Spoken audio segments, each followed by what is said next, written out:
ବୁଟ ଡାଲି କଲରାକୁ ଥରେ ଏଇ ନୂଆ ଉପାୟରେ ବନାନ୍ତୁ। ଦେଖିବେ କଲରା ଖାଉନଥିବା ଲୋକ ବି ମାଗି ମାଗି ଖାଇବେ। ସବୁଠୁ ବଡ଼ କଥା, ଛୁଆମାନେ ଗୋଟେ ଖାଉ ଖାଉ ସବୁ ଖାଇଦେବେ। ଭିଡ଼ିଓ ଭଲ ଲାଗିଲେ ଭିଡ଼ିଓକୁ ଲାଇକ୍ କରନ୍ତୁ, ନିଶ୍ଚୟ ଗୋଟେ ସେୟାର କରନ୍ତୁ। ଚ୍ୟାନେଲରେ ଯଦି ନୂଆ ଅଛନ୍ତି ତଳେ ଥିବା ବ୍ଲାକ୍ କଲର୍ ସବସ୍କ୍ରାଇବ୍ ବଟନରେ ପ୍ରେସ୍ କରି ପ୍ଲିଜ୍ ଚ୍ୟାନେଲକୁ ସବସ୍କ୍ରାଇବ୍ କରନ୍ତୁ। ନୂଆ ନୂଆ ଭିଡ଼ିଓର ନୋଟିଫିକେସନ୍ ପାଇବା ପାଇଁ ବେଲ୍ ଆଇକନ୍ର ଅଲ୍ ଅପସନ୍ରେ ପ୍ରେସ୍ କରନ୍ତୁ। ଫେସବୁକ୍ ପେଜ୍କୁ ନିହାତି ଫଲୋ କରନ୍ତୁ। ଜୟ ଜଗନ୍ନାଥ, ମୁଁ ସସ୍ମିତା ଆପଣ ସମସ୍ତଙ୍କୁ ସ୍ୱାଗତ କରୁଛି ସସ୍ମିତା ଷ୍ଟାର କିଚେନକୁ। ଏଇ ଦମଦାର ତରକାରୀ ବନାଇବା ପାଇଁ ଏଇଠି ମୁଁ ନେଇଛି 5ଟି ଛୋଟ ସାଇଜର କଲରା, ପାଖାପାଖି 250 ଗ୍ରାମ। ପ୍ରଥମେ କଲରା ପଛପଟରେ ଥିବା ଡେମ୍ଫକୁ ଅଳ୍ପ ଅଳ୍ପ କାଟିବା। ଏତିକି କଲରା ସହିତ ଆଜି ଆମକୁ ଦରକାର ବୁଟ ଡାଲି। ଏଇଠି ମୁଁ ନେଇଛି 100 ଗ୍ରାମର ବୁଟ ଡାଲି। ଏତିକି ଡାଲିକୁ 4-5 ଘଣ୍ଟା ହେଲା ପାଣିରେ ବତୁରେଇ ଦେଇଥିଲି। ଦେଖନ୍ତୁ ଡାଲି ଭଲ ଭାବରେ ବତୁରି ଯାଇଛି। ଡାଲି ବତୁରି ଯିବା ପରେ ଆମେ ଗୋଟେ ଗିନା ନହେଲେ କପ୍ରେ ମାପ କରିକି ନେବା। ଦେଖନ୍ତୁ ଅଧା କପ୍ ଡାଲି ଆମେ ବତୁରେଇ ଥିଲେ। ଡାଲି ବତୁରି ଯିବା ପରେ 1 କପ୍ ଡାଲି ହେଲା। ତାପରେ ଗୋଟେ କୁକର ନେବା। କୁକରରେ ବତୁରେଇ ରଖିଥିବା ଡାଲିକୁ ଦେବା। ଡାଲିକୁ ମାପ କରିକି ନେଲେ ପାଣି ଦେବା ପାଇଁ ସୁବିଧା ହେବ। ତାପରେ ଡାଲିରେ 1 କପ୍ ପାଣି ଦେବା। 1 କପ୍ ଡାଲି ପାଇଁ 1 କପ୍ ପାଣି। ତାପରେ ଡାଲିରେ ସ୍ୱାଦ ଅନୁସାରେ ଲୁଣ, ଅଳ୍ପ ହଳଦୀ ଗୁଣ୍ଡ ଦେବା। ପାଣି ସଠିକ୍ ମାପରେ ଦେଲେ ଡାଲି ସଠିକ୍ ମାପରେ ସିଝିବ। ସେଥିପାଇଁ ପାଣିର ଭାଗ ମାପକୁ ଆପଣମାନେ ଧ୍ୟାନରେ ରଖିବେ। ତାପରେ ଡାଲି ଭିତରେ ଗୋଟେ ଷ୍ଟିଲ୍ ଷ୍ଟାଣ୍ଡ ରଖିବା। ଯଦି ଷ୍ଟାଣ୍ଡ ନଥିବ ଆପଣମାନେ ଗୋଟେ ଗିନା ରଖିବେ। ତା ଉପରେ ଗୋଟେ ଷ୍ଟିଲ୍ ପ୍ଲେଟ୍ ରଖିବା। ପ୍ଲେଟ୍ ଉପରେ ନେଇଥିବା କଲରାକୁ ଦେବା। କଲରାକୁ ଏମିତି ରଖି ସିଝାଇଲେ କଲରା ସିଝିଯିବ କିନ୍ତୁ ଘାଣ୍ଟିବ ନାହିଁ। ତାପରେ ଗ୍ୟାସ୍ ଉପରେ ବସାଇ ହାଇ ଫ୍ଲେମ୍ରେ 1 ହୁଇସିଲ୍ ଦେବା। ତାପରେ ଲୋ ଫ୍ଲେମ୍ରେ 2ଟି ହୁଇସିଲ୍ ଦେଇ ବାହାରକୁ ବାହାର କରି ଆଣିବା। କୁକରରୁ ପ୍ରେସର ବାହାରି ଯିବା ପରେ ଚାଲନ୍ତୁ କଲରା ଆଉ ଡାଲିକୁ ଚେକ୍ କରିବା। ଦେଖନ୍ତୁ କଲରା ଭଲ ଭାବରେ ସିଝି ଯାଇଛି, କିନ୍ତୁ କଲରା ଭିତରକୁ ଅଳ୍ପ ପାଣି ଆସିଛି। ଏହି ପାଣିକୁ ଆମେ ଫୋପାଡ଼ିବା ନାହିଁ, ପରେ ବ୍ୟବହାର କରିବା। ଡାଲିକୁ ଚେକ୍ କରିବା। ଦେଖନ୍ତୁ ଯେତିକି ଆମେ ପାଣି ଦେଇଥିଲେ ଡାଲିରେ ଅଳ୍ପ ଅଳ୍ପ ପାଣି ଅଛି, କିନ୍ତୁ ଡାଲି ଭଲ ଭାବରେ ସିଝି ଯାଇଛି। ଏବେ ଗୋଟେ କାମ କରିବା, ଗୋଟେ ପଟାଟୋ ମେସର ସାହାଯ୍ୟରେ ଡାଲିକୁ ଅଳ୍ପ ଅଳ୍ପ ଦାବିବା। ଡାଲିକୁ ଟିକେ ଘାଣ୍ଟି ଦେବେ, ବେଶୀ ଘାଣ୍ଟିବେ ନାହିଁ। ଅଳ୍ପ ଅଳ୍ପ ଗୋଟା ଡାଲି ରହିଲେ କଲରା ସହିତ ଖାଇବା ପାଇଁ ଭଲ ଲାଗିବ। ଦେଖନ୍ତୁ ଅଳ୍ପ ଅଳ୍ପ ଡାଲି ଗୋଟା ରହିବ, ଆଉ ଅଳ୍ପ ଡାଲିକୁ ଘାଣ୍ଟି ଦେବେ। ଏବେ ଡାଲି ଆମର ରେଡ଼ି ହେଇଗଲା। ସେପଟେ କଲରାରୁ ବାହାରିଥିବା ପାଣିକୁ ଆମେ ବାହାର କରିନେବା। କଲରାକୁ ଟିକେ ଥଣ୍ଡା ହେବା ପାଇଁ ଛାଡ଼ିବା। କଲରା ଥଣ୍ଡା ହେଇଯିବା ପରେ ଆମେ କଲରା ଭିତରେ ଥିବା ମଞ୍ଜିକୁ ବାହାର କରିବା। ଗୋଟେ ଛୁରୀ ନେଇ କଲରା ମଝିରେ କାଟିବା, କିନ୍ତୁ ହାଲକା କାଟିବେ। ବେଶୀ ଜୋରରେ ପ୍ରେସ୍ କଲେ କଲରା ଦୁଇପଟ ସାଇଡ୍ରୁ କାଟିଯିବ। କଲରାକୁ ଏମିତି କାଟିବେ ତଳ ଉପର ପଟେ ଲାଗିଥିବ। ତାପରେ ଗୋଟେ ସ୍ପୁନ୍ ସାହାଯ୍ୟରେ କଲରା ଭିତରେ ଥିବା ମଞ୍ଜିକୁ ଆମେ ବାହାର କରିବା। ଏଇ କଲରାର ମଞ୍ଜି ଦେଖନ୍ତୁ ପୁରା କଷି ଅଛି। ଆଉ ଗୋଟେ କଲରାକୁ କାଟିବା। ପ୍ରିୟ ଦର୍ଶକ ବନ୍ଧୁ, ଆପଣମାନେ କେଉଁଠୁ ଭିଡ଼ିଓ ଦେଖୁଛନ୍ତି ଦୟାକରି ମୋତେ କମେଣ୍ଟସ୍ କରି ଜଣାଇବେ, ତାହେଲେ ମୁଁ ଆପଣମାନଙ୍କୁ ଧନ୍ୟବାଦ ଜଣାଇ ପାରିବି। ଏଇ କଲରାର ମଞ୍ଜି ଦେଖନ୍ତୁ ଟିକେ ଟାଣ ଅଛି। ଯଦି ସବୁ ମଞ୍ଜି ପୁରା କଷିଥିବ ତାହେଲେ ଗ୍ରାଇଣ୍ଡ କରିବା ଦରକାର ନାହିଁ।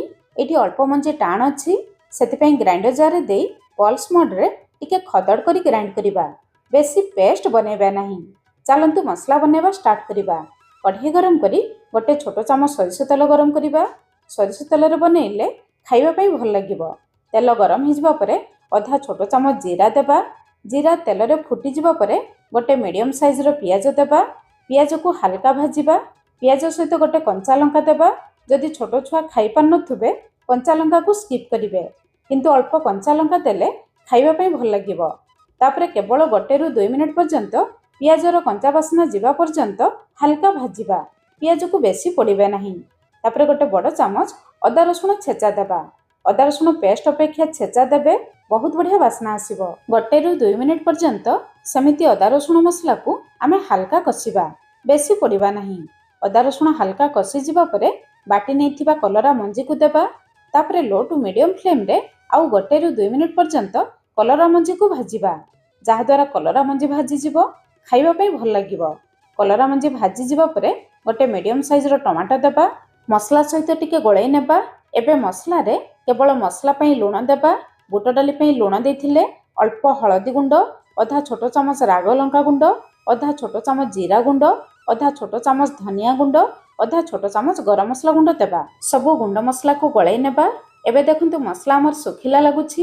ଏହି ଷ୍ଟେଜ୍ରେ କଲରା ସିଝେଇଥିବା ପାଣିକୁ ଦେଇ ମସଲା ସହିତ କଷିବା। ଯାହାଦ୍ୱାରା କଲରା ପାଣିରେ ଯାହା ବି ଭିଟାମିନ୍ସ ଆଉ ଫ୍ଲେଭର ଅଛି ଆମ ମସଲାରେ ଆସିଯିବ। ତାପରେ ମସଲାକୁ ଭଲ ଭାବରେ କଷିବା। ଟମାଟୋ ମସଲା ଭଲ ଭାବରେ କଷିଯିବା ପରେ ଆମେ ସିଝେଇ ରଖିଥିବା ବୁଟ ଡାଲିକୁ ଦେବା।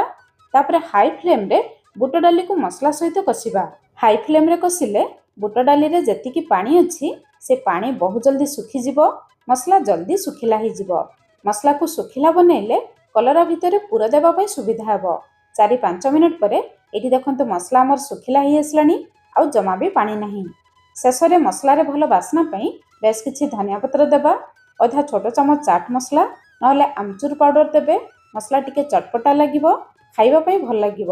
ଯଦି ଚାଟ ମସଲା ଆମଚୁର ପାଉଡର କିଛି ବି ନଥିବ, ଗ୍ୟାସର ଫ୍ଲେମ୍ ବନ୍ଦ କରି ଗୋଟେ ବଡ଼ ଚାମଚ ଲେମ୍ବୁ ରସ ଦେଇପାରିବେ। ଏବେ ଆମର ମସଲା ରେଡି ହେଇଗଲା।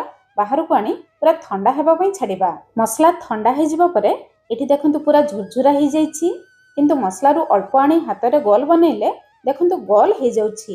ତାମାନେ ମସଲା ଆମର ପୁରା ପରଫେକ୍ଟ ହେଇଛି। ଏବେ ମସଲାରୁ ଟିକେ ଅଧିକ ମସଲା ନେବା, ହାତରେ ଗୋଲ ବନେଇବା, ତାପରେ କଲରା ଭିତରେ ପୁର ଦେବା। ପୁର ଟିକେ ଅଧିକ ଦେଲେ କଲରା ଭଜା ଖାଇବା ପାଇଁ ଭଲ ଲାଗିବ। ତାପରେ ପୁରକୁ କଲରା ଭିତରେ ଭଲ ଭାବରେ ସେଟ୍ କରିବା, ଯେମିତି ପୁର ଫାଟି କଲରା ବାହାରକୁ ନ ଆସିବ। ଏଠି ଦେଖନ୍ତୁ ଗୋଟେ କଲରା ରେଡି ହେଇଗଲା, କେତେ ସୁନ୍ଦର ଦେଖାଯାଉଛି। ସେମ୍ ପ୍ରୋସେସରେ ସବୁ କଲରା ଭିତରେ ପୁର ଦେବା। ଏଠି ଆମେ ସବୁ କଲରାରେ ପୁର ଦେଇଦେଲେ ଦେଖନ୍ତୁ କେତେ ସୁନ୍ଦର ଦେଖାଯାଉଛି। ଯେତିକି ଆମେ ମସଲା ବନେଇଥିଲେ ଦେଖନ୍ତୁ ଅଳ୍ପ ମସଲା ବଳକା ରହିଲା। ଏଠି ମୁଁ 5ଟି କଲରା ନେଇଥିଲି, ଯଦି ଆପଣମାନେ 6-7ଟି କଲରା ନେବେ ସବୁ ମସଲା ସରିଯିବ। ଚାଲନ୍ତୁ କଲରା ଗୁଡ଼ିକୁ ଭାଜିବା। କଲରାକୁ ଭାଜିବା ପାଇଁ ପ୍ୟାନ୍ ଗରମ କରି ଗୋଟେ ବଡ଼ ଚାମଚ ସୋରିଷ ତେଲ ଗରମ କରିବା। ସୋରିଷ ତେଲରେ ଭାଜିଲେ ଖାଇବା ପାଇଁ ଭଲ ଲାଗିବ। ତେଲ ଗରମ ହେଇଯିବା ପରେ କଲରାର ଯେଉଁ ପଟରେ ଆମେ ମସଲା ଦେଇଥିଲୁ ମସଲାକୁ ତଳପଟକୁ କରିକି ଦେବା। ମସଲାକୁ ତଳପଟକୁ କରିକି ଦେଲେ ମସଲା ତେଲରେ ଜଲ୍ଦି ଭାଜିଯିବ, କଲରା ଭିତରେ ମସଲା ସେଟ୍ ହେଇଯିବ, ଆଉ କଲରା ଭିତରୁ ମସଲା ଫାଟିକି ବାହାରକୁ ଆସିବ ନାହିଁ। ତାପରେ ଲୋ ଫ୍ଲେମ୍ରେ 2-3 ମିନିଟ୍ ପର୍ଯ୍ୟନ୍ତ ତଳପଟକୁ ଭାଜିବା। 2-3 ମିନିଟ୍ ପରେ ତଳପଟକୁ ଓଲଟାଇ ଦେବା। ଦେଖନ୍ତୁ ତଳପଟ ବହୁତ ବଢ଼ିଆ ଲାଲ କଲର ହେଇଯାଇଛି। ଏବେ ତଳପଟକୁ ଆଉ 2-3 ମିନିଟ୍ ପର୍ଯ୍ୟନ୍ତ ଭାଜିବା। ଦୁଇପଟ ସାଇଡ୍ ଲାଲ କଲର ହେଇଯିବା ପରେ କଲରାକୁ ଏପଟ ସେପଟ କରି ଚାରିପଟରୁ ପୁରା ଲାଲ କଲର ହେଲା ପର୍ଯ୍ୟନ୍ତ ଭାଜିବା।